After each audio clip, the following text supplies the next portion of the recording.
think in a lot of people's mind, this was something that was imminent. I think that you think about what Urban Meyer has been through, and particularly the health situation and everything else, that this was a situation that was probably coming down the pike and headed for some type of resolution. In recent weeks, he'd been asked any number of times to clarify his status for the rest of this year, for 2019 going forward, and he always just kind of sloughed it off. He would give you a one word or a one sentence answer that he was good or I plan to coach, but it was nothing defiant, nothing very assertive, nothing that assured you that it was definitely going to be what you figured it would be. That yes, I'm definitely coming back next year. He never once said that. So I think in the minds of a lot of people it was left open-ended. And today we gained that closure. Finally, we know that after the Rose Bowl that Urban Meyer will be gone as the head coach at Ohio State. How much of this decision do you think is tied directly to the health issue, and how much of it goes back to Zach Day? And that's obviously conjecture and speculation, but what would be your guesstimate? Well, I think the turmoil and the adversity, everything that he faced prior to the season, the suspension, all the stress that accompanied that may have helped exacerbate his health situation. Maybe that's an oversimplification. This is something that he's been dealing with for 20 years, a cyst on his brain or his skull. And he had surgery in 2014 to try and address it. But again, the problems continue to crop up. This year, he said even last year when they beat Penn State in that thrilling game in Columbus is when he first started feeling some twinges from it, and it's been ongoing since then. And really, I think late in the season, a number of the different media outlets were reporting about what kind of pain he was in. One of the good friends he has in the media is Pete Thamel with Yahoo Sports currently, and it was the day after the Maryland game, which was an overtime win for Ohio State, where a lot of the day was spent watching Urban in agony, basically on the sideline. Pete Thamel came out and tried to portray him as a sympathetic figure, a person in deep pain, and began to question the long-term stability of him coaching at Ohio State. So that was just over 2 weeks ago when those stories really started to surface. So from that point on, it's been kind of a watch or a vigil, I suppose, in Columbus for when and if they would get any kind of further clarity on this situation. And now today, obviously, it came to fruition, and Coach Meyer will be stepping aside after the Rose Bowl, and it'll be Ryan Day taking over as the head coach going forward after that. Urban Meyer stepping down at Ohio State after 7 seasons, 87 wins, 9 losses, a national championship in 2014, 3 Big Ten championships in 14, 17, and 18. And coming that close to a number of other championships, and we can discuss that on through the coming weeks and so forth. But Dan, Steve and I have chronicled many times right here in the past.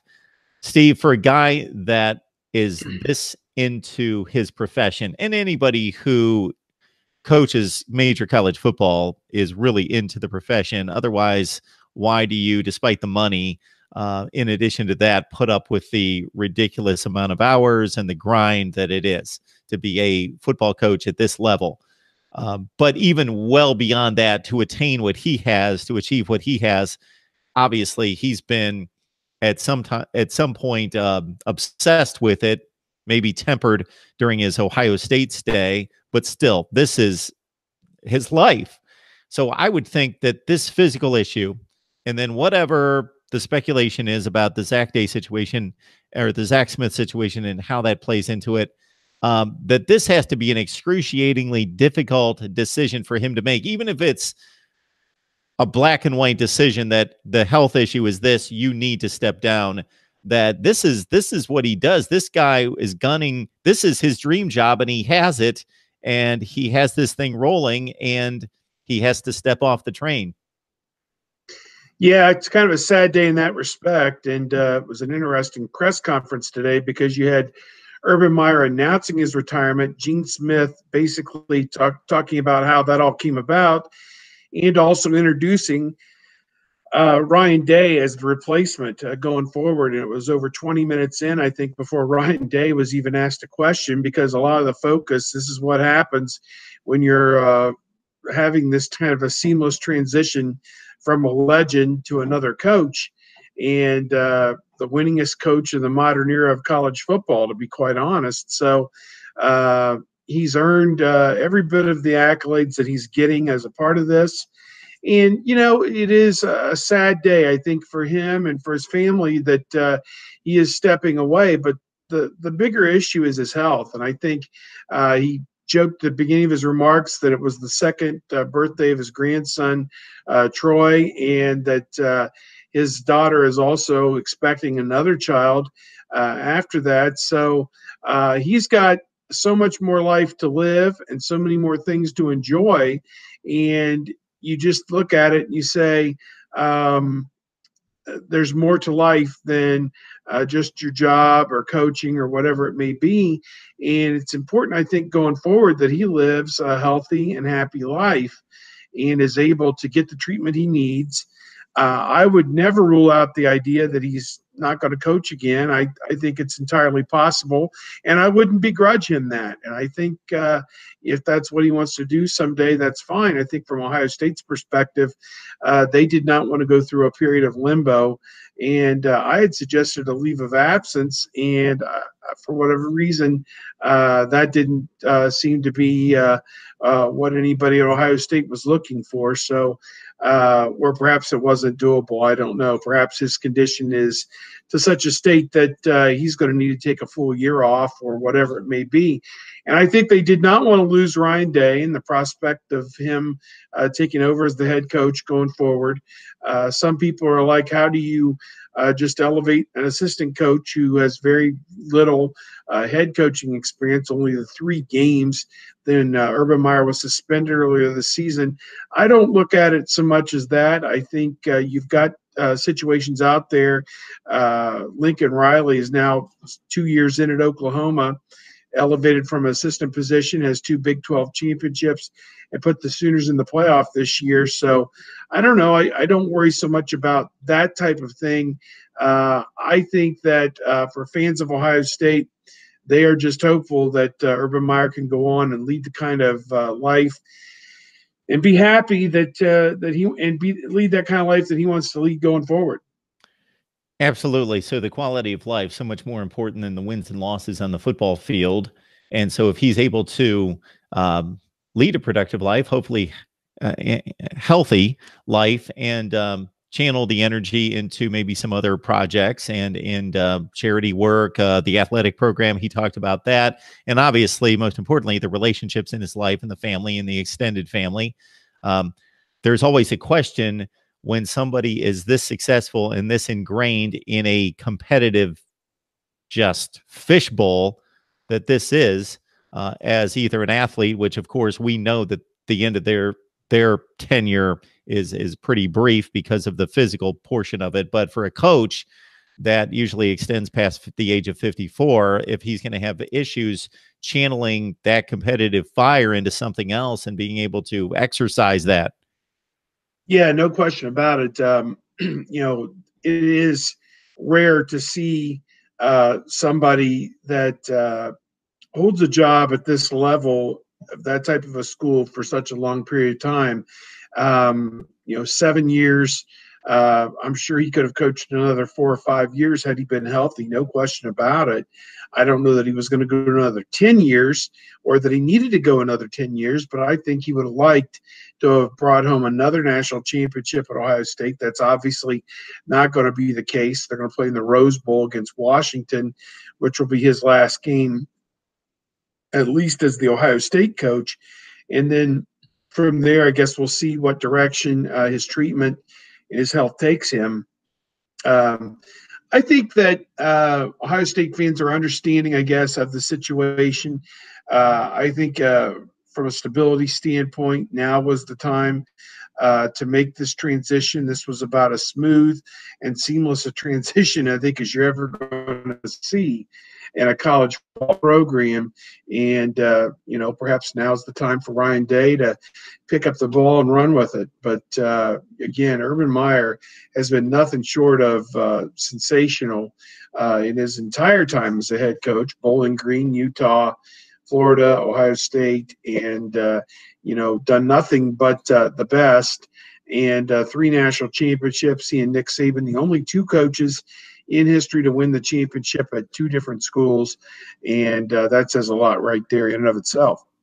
We have Steve Hellwagon on the line from Bucknuts. It's the 247 Sports platform for Ohio State athletics, where he is a Big Ten senior writer. Steve, by any reasonable measurement, and you just alluded to it, Urban Meyer was extremely successful at all the stops. Frank Leahy, Newt Rockne, the only coaches in history with a higher winning percentage, and that winning percentage is even 6 or 7 points higher at Ohio State, pushing 91%, 85% overall. It's astounding. And then if you discard what those 2 gentlemen accomplished, because it's just a different game, and look post-World War II, he is the winningest by percentage coach in college football, modern day college football, the last 75 or 80 years. That's just an astounding statement when you just make it in those terms. So by any reasonable measurement, and I'm underlining the word reasonable, he has been a great success. His Ohio State tenure, though, has been slightly marred, and I'm just talking on the field, by what could have been. It could have been overwhelmingly dominant. There were just a couple near misses that cost them from being able to complete great seasons. Yeah, our book, Undisputed Champions, available on eBay. Again, winning the national championship is never an easy thing. Okay, Alabama has made it look easy, but it's not that easy. And Ohio State overcame a ton of adversity in 2014 to win it, and to win it in the fashion that they did. So all I will say is that that's probably his lasting legacy, is that they were able to harness the human spirit for one 12-month season and put it all together and give Ohio State the number, I think, is their 6th consensus national championship, 8th overall. And, again, a year that people will reflect on forever. That Alabama win is a program shaping victory. And, I think Ryan Day, what the point I was driving to was Ryan Day could go 33-6 the next 3 years and be considered a failure, just because of what he's matched up against with the legacy that Urban Meyer has left. But when you're given a chance to be the head coach at Ohio State, a 5-year contract, $4.5 million a year, guaranteed money, you never turn that down. The next guy who turns that down will be the first guy. So, you think about it, he's got a tough act to follow. But I think what Gene Smith was thinking about was the machinery and everything that Urban Meyer put in place with Mickey Marotti, the strength coach and the right-hand man, Mark Pantoni, the recruiting coordinator, the assistant coaches, and everything else. Gene Smith said there are 70 people employed inside the football facility. Now, they may not all be full-time football people. Maybe some of them double over on some of the other sports that work out of that building. But that's just not something that you throw away because the head coach is leaving and throw open a lot of those jobs and say, okay, we're going to start over. Not when you've won back-to-back Big Ten championships, not when you've won 80-some games in 7 years. You do the best thing that you can do is to maintain some stability, and then you couple that with the offense that Ryan Day put on the field this year with Dwayne Haskins. You understand he is a very special X's and O's coach as well. Whether he's going to be able to harness the human spirit as Urban Meyer did these last few years or not remains to be seen. He seems like a very positive, upbeat person and a can-do type of guy. So I think his audition for the job in August and September helped put him over the top. And I think Ohio State football going forward is in good hands with Ryan Day. But I know Gene Smith will sleep well at night knowing that those other 69 people who work in that building, most of them, I don't know it'll be a clean sweep, but most of them will be back with the program in 2019. Steve Hellwagon joins us from Bucknut. Says, Steve, last question here, as you allude to Ryan Day, and I think there's one portion of this that ties right into my question as you got us started there, is obviously Ryan Day showed the football staff, showed the administration that he can take over a program for at least a limited period of time and it can run smoothly. So he stepped in and he did all the right things during a very difficult time. And then he had to coach 3 games. And of course, they won all 3 games. You touched on 2 aspects of Urban Meyer's game, in quotes, that separates him. Is that he's got great teaching ability, and he demanded that out of his coaches to be able to be teachers and to major in psychology himself, and then pass that on to his coaching staff. And then also he wanted his teams to play angry and to play harder and tougher and with a determination that could not be matched by the opposition, and figured if I recruit as well as I do, and then my kids play that hard, regardless of scheme, whether we're outwitting anyone, then that should equal big wins. And that's going to be a tough act to follow, to be able to match that type of coaching acumen, determination, psychology, all of that put together. Yeah, it's a very demanding thing that you're talking about. And I think that there were games this year where some of that kind of got past Ohio State. I mean, they're trailing Nebraska at halftime, trailing Maryland 17-3 to start that game. They had some games this year. As one of my best friends said, the committee basically kept Ohio State out of the playoff for a lot of the same reasons that we complained about this team all season long. They actually sat down and watched the game. So I think Meyer had a difficult time this year. Maybe it was because of his health, whatever it could have been, demanding that excellence out of his team. And there was some slippage. Now, did it result in a change in the record? Well, 12-1 is a pretty good record. Could they have been 13-0? I don't know. My mother-in-law likes to believe, and she's the biggest Ohio State fan on the planet, she likes to believe that Purdue would have beaten Alabama that night at West Lafayette, which may not be too far from the case. David Blau was on fire. Rondale Moore on fire. So,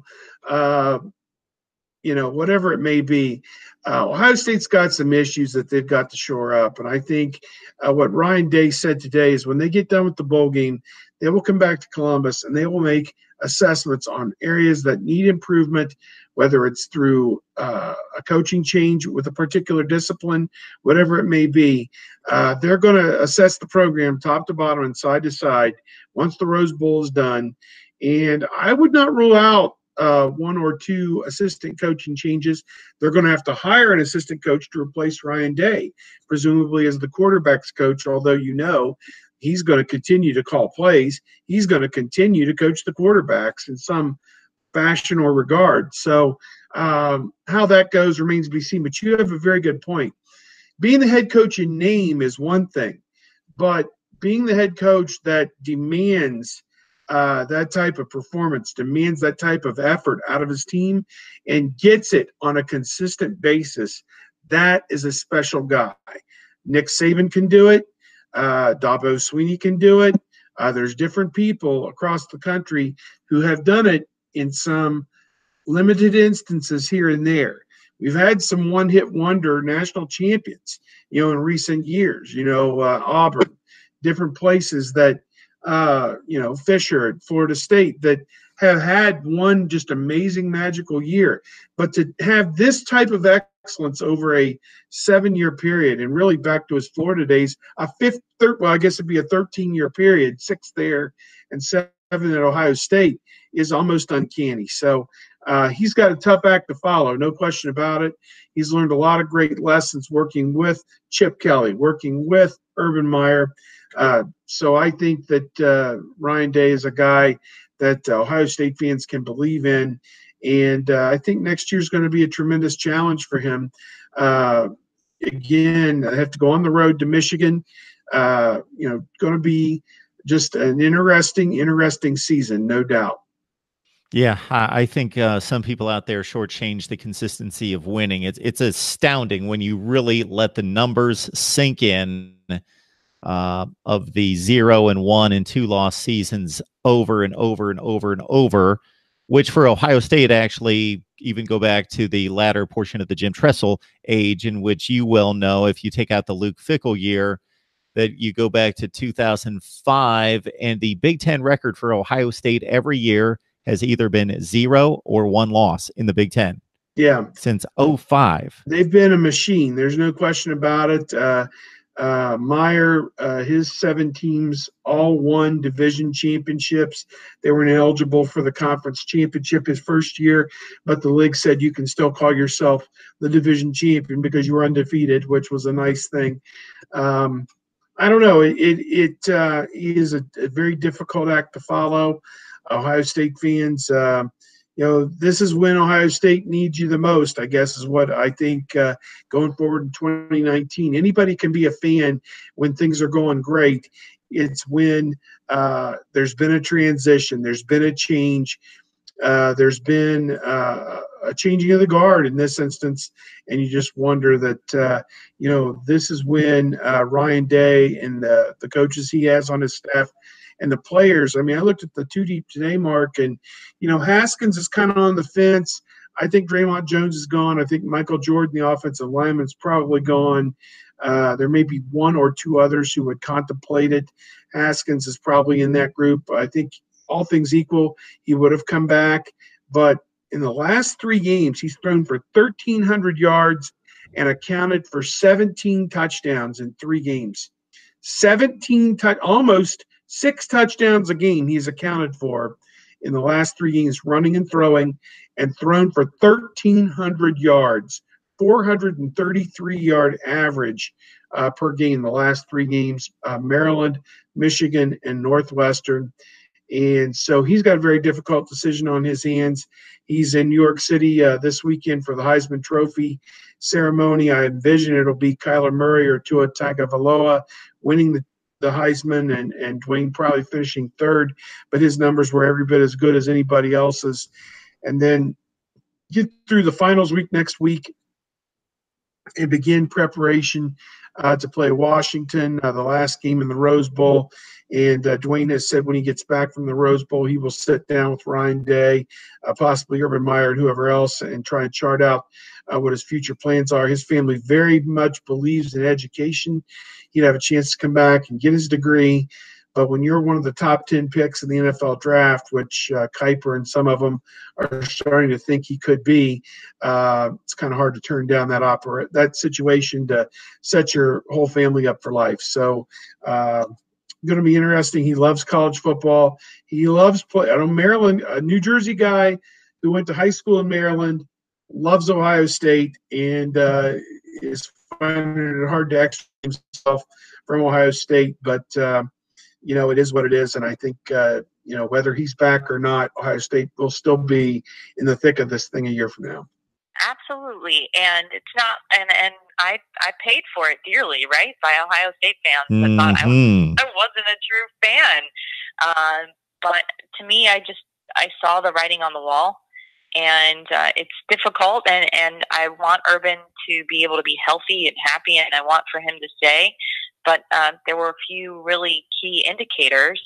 And, this summer when we saw him go into what would have been like the equivalent of a sentencing, right, for his 3-game suspension, and it was supposed to be a very quick announcement. And if anybody that was paying attention, fans remember, he fought very hard, including with his lawyer and Shelley Meyer, throughout the day, so long that they had to buy pizzas for the reporters to feed them throughout the day, that he fought because he didn't think that the suspension was fair or justified, and he fought to stay at Ohio State.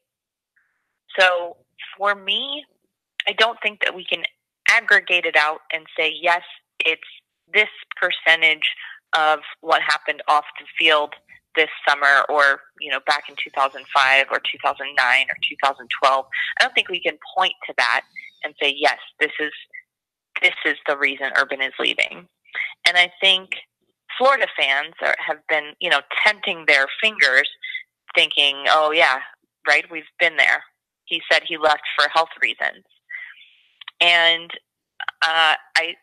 if anyone else remembers that when Urban left Florida with some heart issues and some other issues, he made a promise. He wrote a letter to his family making a promise that he would make some changes. And if that ever changed, then he would hang it up.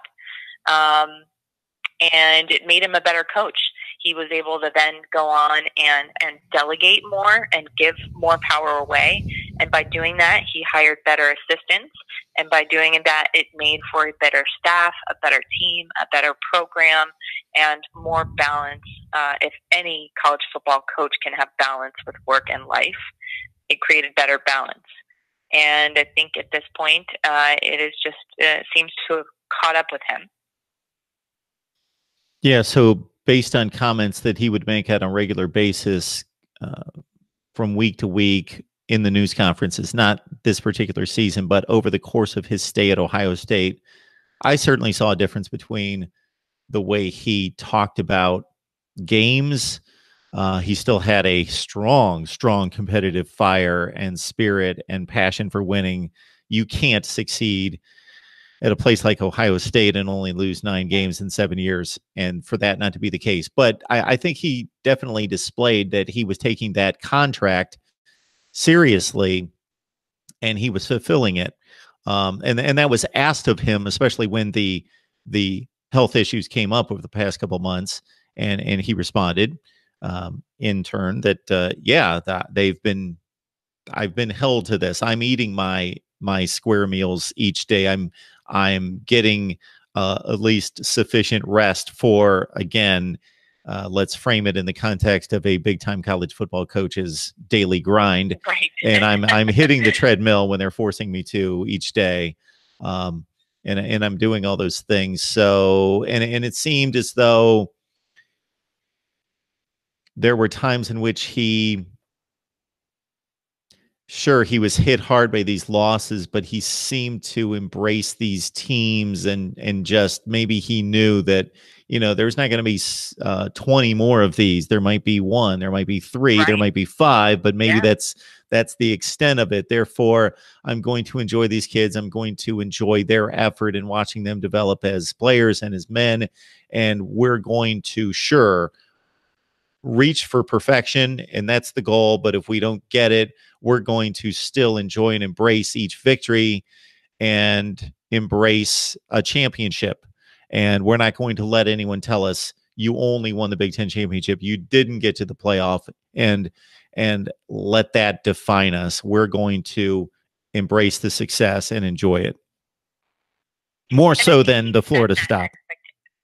Absolutely. And he set that expectation, and I think that was all the more important when the college football playoff really rolled out. There's a sign hanging in the Woody Hayes that says "Get to Indy," and it's a focus that they have. It's a major goal of theirs, and to win the Big Ten and to get to the Big Ten and to win the Big Ten is their first and foremost goal.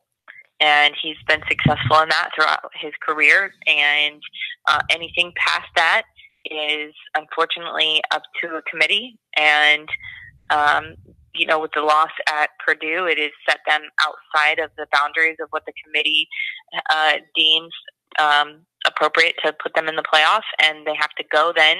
And, it seems such a hard pill to swallow. And I know how this feels, and I feel like you and I have even had this conversation before, that the Rose Bowl is a consolation prize. And as a true college football fan, and I know there have to be folks on the live chat right now that are absolutely skewering me for saying that I should be excited about this Rose Bowl, or it should be a consolation.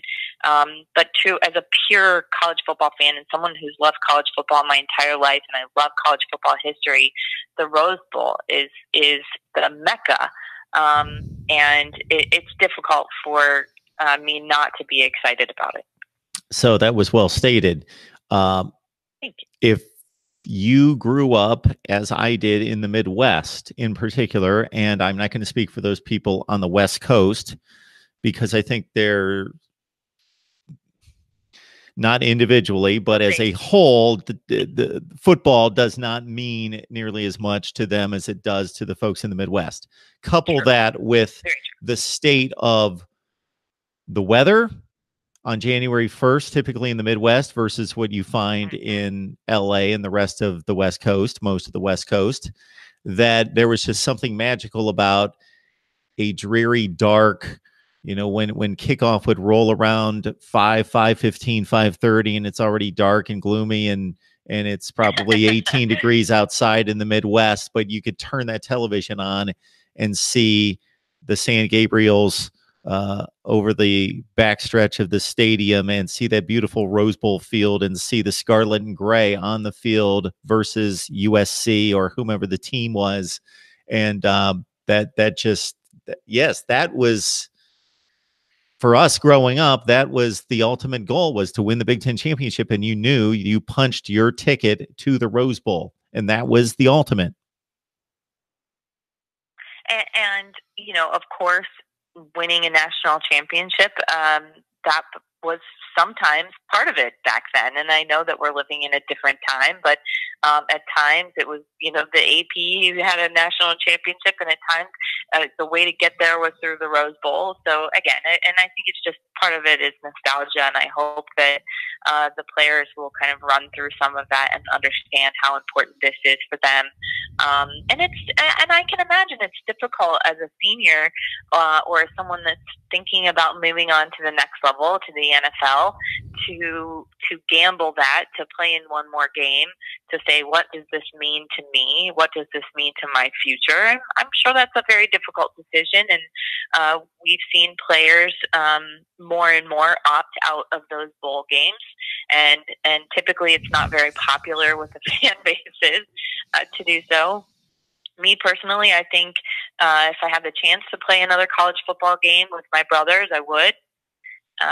But you can't speak for everyone. So I'm sure that a lot of these guys want to go out and put their full effort into winning this game and showing the committee what they missed out on. I also have to think, regardless of class, it's got to be difficult.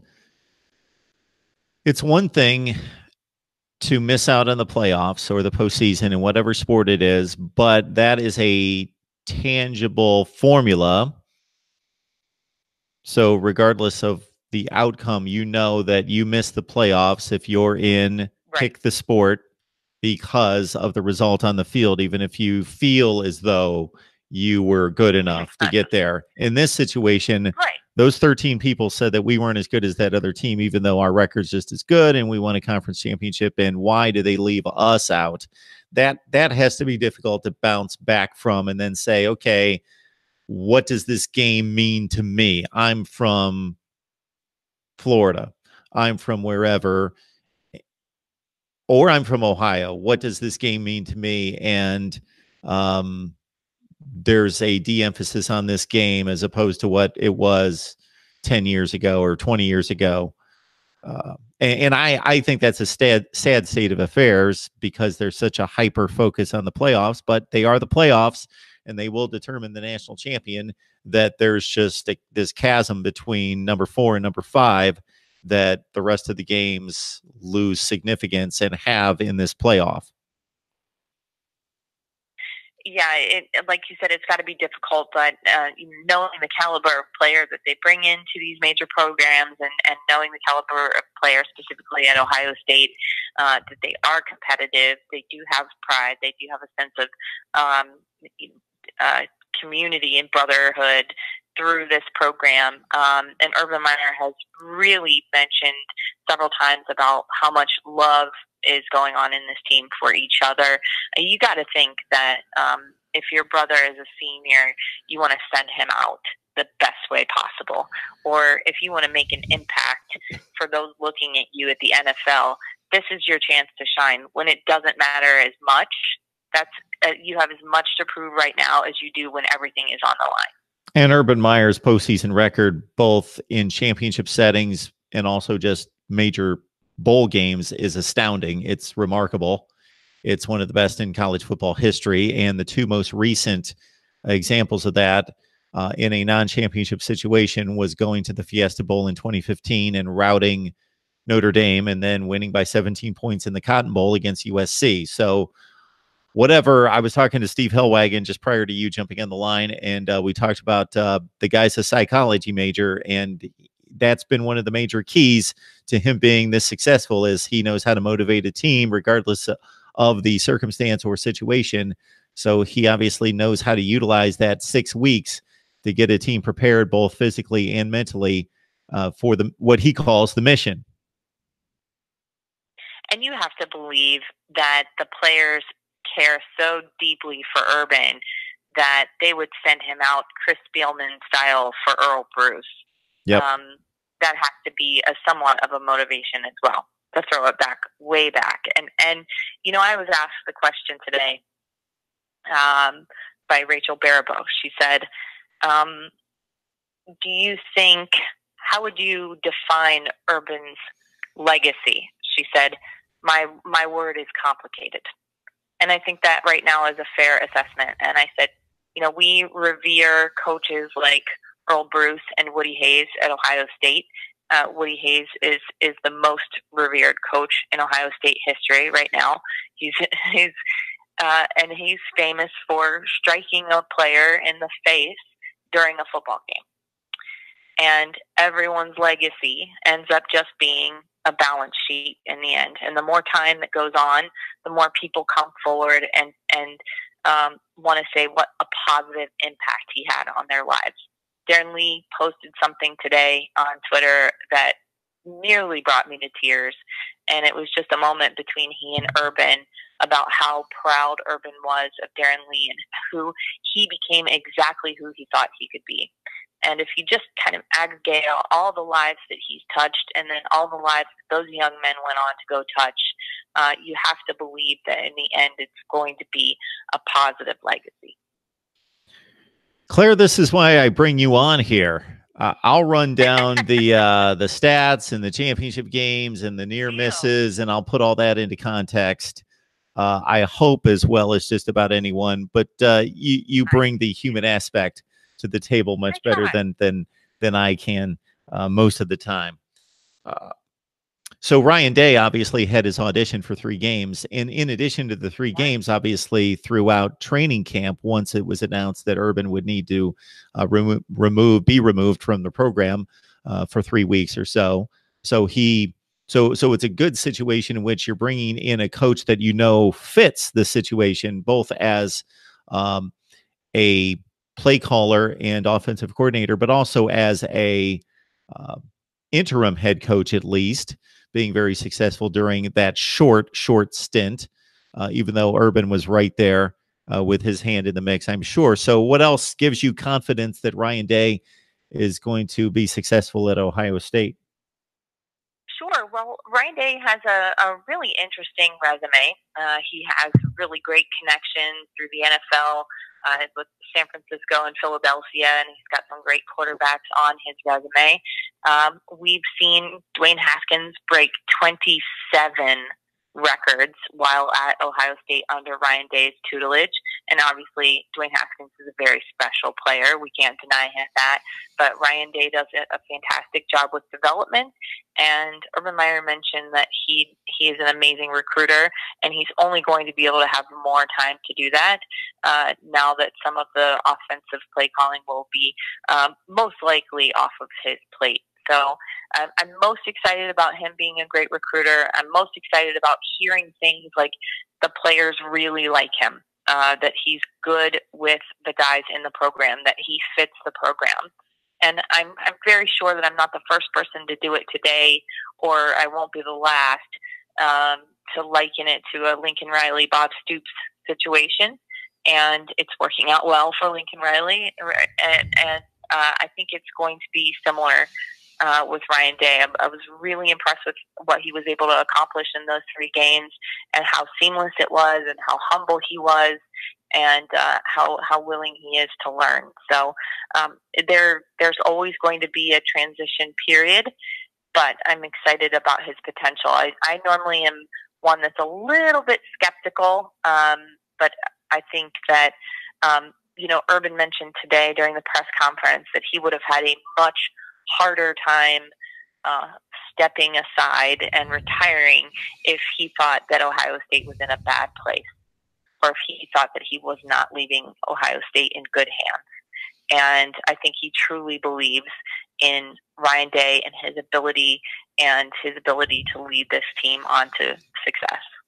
Will Urban Meyer ever coach again? No, I don't think so. And it's not because I don't want him to. I think that was probably part of the deal.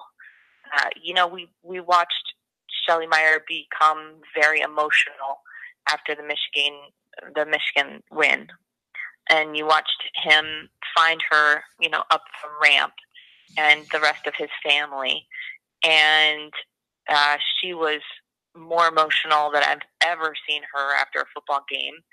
And we watched Urban then in the press conference post game get choked up and more emotional than I've ever seen him. And again, that was really a tipping point for me to think, this is it. There is no other reason for them to be this emotional after. And it was hard fought, obviously, but there have been 7 of those, right? Yeah. This one stuck out special for some reason. I think they both knew at that point that this was the last one. And I'm very sure it's going to be difficult for somebody like Urban Meyer to just completely walk away. He did mention today that he would love to still be a part of the program, still be involved almost like in an Earl Bruce way, where he was almost like a consultant and have some time around the facility. And that's what I want to tell the naysayers that are saying, he's skipping out to avoid NCAA regulations, like, I don't know, Pete Carroll did, or that was a low blow. I'm sorry.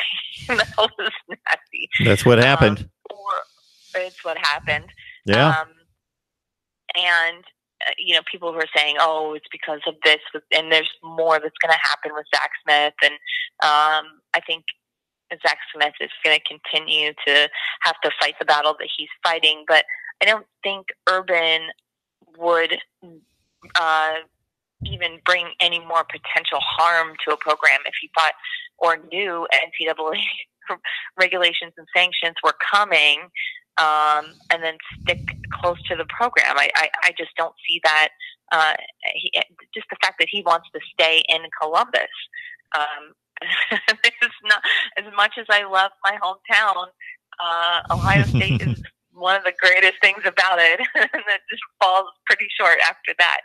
So I truly believe if he thought he would be a detriment to Ohio State, or if he thought there were more sanctions coming under his watch, he wouldn't be close to the program. Claire, in painting the scene post Michigan and the emotions there displayed by both Urban and mostly Shelley Meyer, as you mentioned, and then before that, me trying to shape and contrast your depiction of the human side versus what the legacy says, and we haven't spent a whole lot of time on that because I just think it's so obvious. And the only other perspective I brought up to Steve Hellwagon was, the near misses have been the only detriment to that. What could be just jaw-dropping sheer dominance with a couple more wins in the legacy. But getting back to that scene following that game and going 7-0 against Michigan, we can drop all the other numbers. And if we just go with 7-0 against Michigan, and maybe Ohio State fans take that a little bit for granted right now, but maybe 15 years from now, if it's what it was, let's say in the 1990s, 15 years from now, there are going to be a whole lot of people saying, that guy, remember that guy? Remember when Urban Meyer was the head coach and we never lost to Michigan? That's going to happen Yeah, someday. I don't think it's fully appreciated now, but it's going to happen someday. I'd say maybe only the really young Ohio State fans are feeling that way because you and I have lived through the 90s. Yeah. My son's one of them. He's one of the ones that says Michigan. I don't get the big deal. I understand in 1975 it was a big deal in 1985, but he says, I consider Wisconsin and Michigan State bigger rivals than Michigan. No. Yeah. It hasn't been proven to him. Down here to Columbus a couple times. Yeah, it's got to happen. Well, no, and I get it. I understand how it's just appeared to be sheer dominance, and for the life of me, I would love for that to continue on. And I think Ryan is full in on that as well. So I'm excited for the rivalry to continue, and there's no doubt, like you said. I mean, and that's the mark on John Cooper's legacy, right? John Cooper turned out incredible NFL talent, and the two drawbacks for John Cooper are not performing as well as his team should have in the bigger games, and he had trouble beating Michigan, and that's it. Yep, absolutely. Talk about another legacy. Well, his much different than Urban Meyer's, but would be completely different with about 2 scores being changed, and that's it. Yep. Even though the Michigan record would still be awful, he would have completed national championship season. So that would have taken care of that. But absolutely. 2-10-1. Wow. All right, Claire. She is Buckeye Claire. Please follow her on Twitter with all sorts of fun stuff there. But always a great perspective on Ohio State football. And this, when I'm in dire need of perspective, Clary came through for me once again, so I appreciate it. No, even going back to this summer, I would talk to people and we would, like, be surprised, just in conversation, like, I wouldn't be surprised if this is Urban's last year. And then if you saw Urban and Shelley after the game in the tunnel, sharing a moment together, they're hugging, and it was pretty clear, like, if you really want to read into things, and she's hugging him and saying, "You did it, we did it, you did it." And at that point, it was like, yeah, that's what it would look like if this was going to be his last time facing Michigan. And then, of course, this morning we find out that it would be. So no, nobody was really on the beat. You're not really surprised that it happened, but I think that happened this early was maybe a surprise. 2 days after the Big Ten championship game, we thought maybe it would go maybe later in the week. But this had been the way things were leaning for a little while now. So I was buying the version of the story that it would play out that he would come back for one other season, groom Ryan Day, and then Ryan Day would take over the following season. That's what I was buying into, and that's why this was a bit of a surprise to me, but certainly not a stunner. Yeah, and that's kind of what threw a little hiccup in all of this, is that the report came out that from, I think, Football Scoop or something, where they would, like you said, Urban would coach one more year, which went counter to other things we had been hearing. So, you weigh him, and I guess maybe he could have done it one more year. So if they lose to Michigan, he probably does it one more year. You don't want to go out with a loss to Michigan, but with everything falling the way it did, and one of the things Urban talked about on Tuesday was the program is in a good spot right now. A lot like Bob Stoops and Lincoln Riley. When Bob Stoops handed it off, he liked where everything was. And so Urban felt good about doing it now. And I guess, why not, basically? Yeah, because regardless of what he would have said between now and opening day next year, there would be large speculation, even if there was, certainly if there was a plan in place to succeed him with Ryan Day after one more season, or even if he would have said, hey, I'm going to coach this football team for as long as I possibly can, considering everything that had happened health-wise and otherwise, that wouldn't necessarily have helped the recruiting situation, which he spoke to during the news conference. Yeah, and he wanted to get this done before signing day. The early signing day is coming up in a few weeks. He didn't want to, I guess, dupe those kids into signing and then be like, no, I'm going to step down. Sorry, and didn't want to deal with that. There's, that's not great PR for the university. So there was that sped up his timeline. He said today. So you get that taken care of. Yeah, I mean, there's just a lot of different factors that weighed in that caused him to, I guess, push everything up. And so that's another reason why it was a little bit of a surprise that it happened this early. And then we found the decision as to this year being the last year, next year being the last year. But I guess Ryan Day got a pretty good crash course this season on being the Ohio State head coach. So maybe that also allowed Urban Meyer to step aside and not have to give him a full year of, being the guy in waiting. Tony, I know it's been a long day, speaking of Ryan as well, but it's been a long day. And therefore, I just want to hit you with one topic, and you can take this in whatever direction. And that's the legacy question. And for me, I hate having sports discussions and debates where just the one big number's thrown out, regardless of whether you're talking Super Bowl winning quarterbacks, greatest quarterbacks of all time. I'll use that as an example. People just throw out 5, and that's all we judge this player by, this coach by, is a championship number, especially in college football, where if you miss the playoffs in the NFL, you've got nobody to blame but yourself.